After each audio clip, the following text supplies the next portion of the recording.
சொந்த வீடு கட்டலாமா? நான் உங்கள் இன்ஜினியர் செந்தில் பேசிகிட்டு இருக்கேன். நாம் இந்த வீடியோவில் பார்க்க போகிற விஷயம், அக்ரிமெண்ட் பண்ணுறதுக்கு முன்னாடி நம்ம என்ன விஷயங்கள் டிஸ்கஸ் பண்ணி நம்ம ஒரு கிளாரிட்டிக்கு வரணும் அப்படிங்கிறத பற்றி. ஏன்னா இப்போது நமக்கு பிடிச்ச மாதிரி நம்ம வீடு கட்டுறதுக்கு வரைபடம் ரெடி பண்ணிட்டோம், எப்படி கொட்டேஷன் வாங்கணும்னு பார்த்தோம், யாரை வச்சு பண்ணுறது அப்படிங்கிறதுக்கான ஒரு கிளாரிட்டியும் நம்ம ஸ்டடி பண்ணோம். இப்போ அந்த அக்ரிமெண்ட் ஸ்டேஜ் நம்ம போகிறதுக்கு முன்னாடி நம்ம நிறைய விஷயங்களை வந்து கிளாரிஃபை பண்ண வேண்டியது முக்கியம்.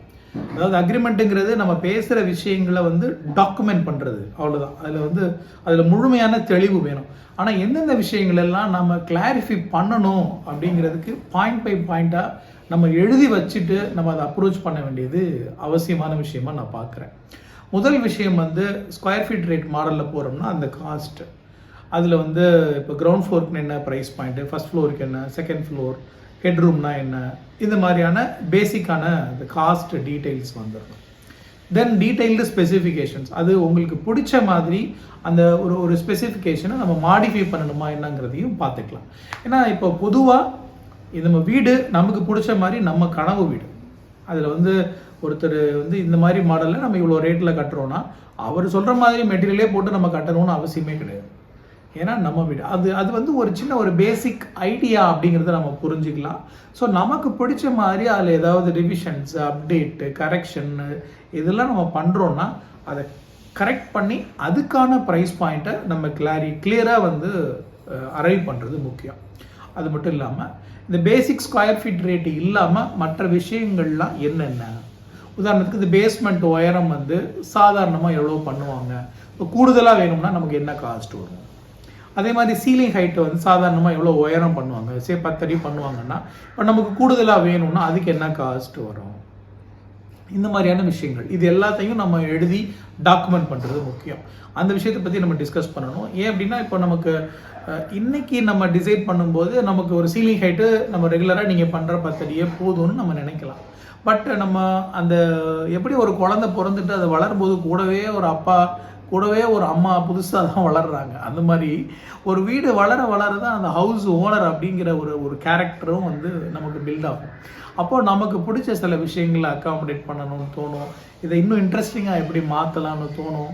அதுக்கெல்லாம் என்ன காஸ்ட் வரும்னு அன்னைக்கு உட்காந்து நம்ம டிஸ்கஸ் பண்ணோன்னா அது கொஞ்சம் ஒரு தர்ம சங்கடத்தை ஏற்படுத்துகிற மாதிரியான சூழல் இருக்கும். ஸோ இது ஸ்டாண்டர்டாக வந்து இந்த மாதிரி விஷயம் நம்ம இன்க்ரீஸ் பண்ணால் பேசிக்காக இவ்வளோ காஸ்ட் ஆகும். சரி 10 அடிங்கிறது 11 அடி பண்ணால், 1 அடி உயர்த்துனா ஸ்கொயர் ஃபீட் ரேட்டில் இவ்வளோ அடிஷ்னலாக வரும் அப்படிங்கிற மாதிரி ஒரு யூனிட் ப்ரைஸை நம்ம வந்து கேட்டு வாங்கிக்கலாம். ஸோ இந்த மாதிரியான கிளாரிட்டியை நம்ம எடுத்துகிட்டு வர்றது முக்கியம்.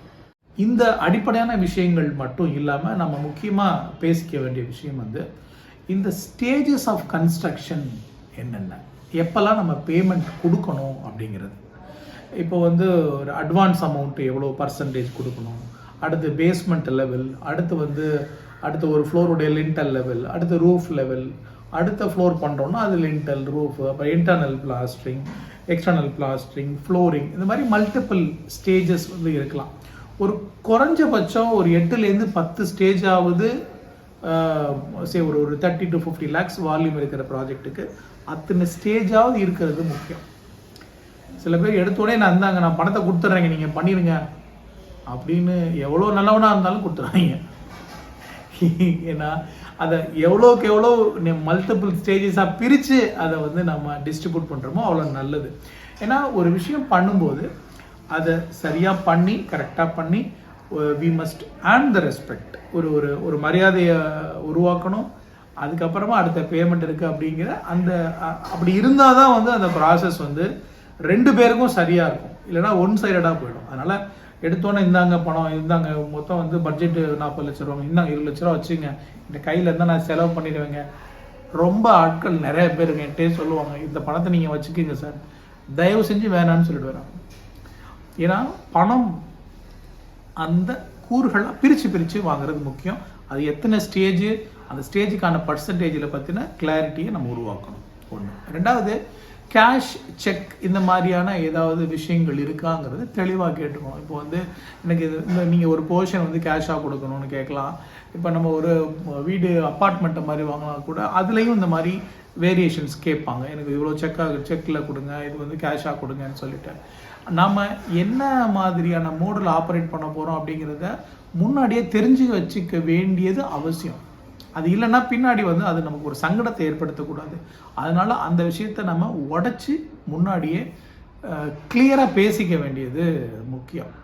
இதெல்லாம் ஒரு பரஸ்பர புரிதலில் ஒரு ஸ்டேஜில் 2 பேரும் டிஸ்கஸ் பண்ணிக்க வேண்டிய ஒரு ஆஸ்பெக்ட். இதிலெல்லாம் நமக்கு ஒரு கிளாரிட்டி கிடைக்கிறது முக்கியம். இன்னும் ஒரு கூடுதலான பாயிண்ட் நம்ம முதல்ல இன்னொரு வீடியோவில் டிஸ்கஸ் பண்ணபடி என்ன ஒர்க்கிங் ப்ராசஸ், என்ன ஹையரார்கி, யார் ரிப்போர்ட்டிங் ஸ்ட்ரக்சர், என்ன யார் இருப்பாங்க, அவங்களுக்கு மேலே யார், என்ன மாதிரி அந்த ஒர்க்கு ப்ரொசீஜர் நடக்கும், இந்த மாதிரியான விஷயங்களையும் நாம் திடீர்னு நாளைக்கு ஒரு ஒரு ஒரு நம்ம விரும்பத்தகாத மாதிரி நடக்குது, நமக்கு கம்ஃபர்டபுளாக இல்லைன்னு அப்புறம் வருத்தப்படுறதுக்கு பதிலாக முன்னாடியே எல்லாத்தையும் கேட்டு தெளிவடைகிறது தவறே கிடையாது. ஸோ இந்த விஷயங்கள் எல்லாம் நம்ம இன்டாக்டாக யோசிக்கிறோம் அப்படின்னாலே அவங்களும் இவங்க ஒரு இன்ஃபார்ம்டு கிளைண்ட்டாக இருப்பாங்க அப்படின்னுங்கிற ஒரு மனநிலைக்கு வருவாங்க. In fact that is more helpful for both of us. 2 பேருக்குமே அது நல்லது. ஸோ இந்த கட்டம் ரொம்ப க்ரூஷியல். இந்த டிஸ்கஷன்லாம் நம்ம முடிச்சிட்டோன்னா அடுத்த கட்டம் நம்ம அடுத்த வீடியோவில் பேச போகிற விஷயம் அக்ரிமெண்ட். அக்ரிமெண்ட்டில் என்னென்ன விஷயங்கள்லாம் கட்டாயம் இருக்கணும், எதெல்லாம் இன்க்ளூட் பண்ணணும், எதை பெரும்பாலும் மிஸ் பண்ணுறாங்க பார்க்கலாம்.